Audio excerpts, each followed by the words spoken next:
కోసం కృషి చేస్తారా లేకపోతే లోపల ఉన్న ల్యాండ్ మల్టిపుల్ కంపెనీస్ ఎదురు చూస్తూ ఉన్నాయి హైదరాబాద్ వైపు అంతా కూడా గవర్నమెంట్ వాళ్ళతో మాట్లాడి లోపల కూడా మరింత కంపెనీలకు ఏమైనా అవకాశం ఇస్తుందా మరింత కంపెనీలకు అవకాశం కానిస్తే ఖచ్చితంగా కూడా ఇన్ఫోసిస్ ఈ రోజు ఎంత బాగుంది ఇంకా కూడా రాబోయే రోజులు ఇంకా మెరుగుపడేదానికి అవకాశం ఉంటుంది అలా కాకుండా ఇచ్చేది లేదు మరి వాళ్ళ అండర్స్టాండింగ్స్ ఏమున్నాయో తెలియదు ఆ రోజు వాళ్ళ ఎంఓయూ ఏముందో మాకు తెలియదు లేదు దానికి ఇన్ఫోసిస్కే ఉండాలి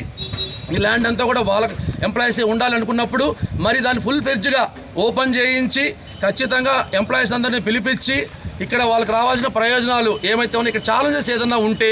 ఇన్ఫోసిస్ గవర్నమెంట్ ముందు కానీ పెడితే ఇక్కడ పూర్తి ఇన్ఫ్రాస్ట్రక్చర్ డెవలప్ అయ్యి ఉందండి ఎందుకంటే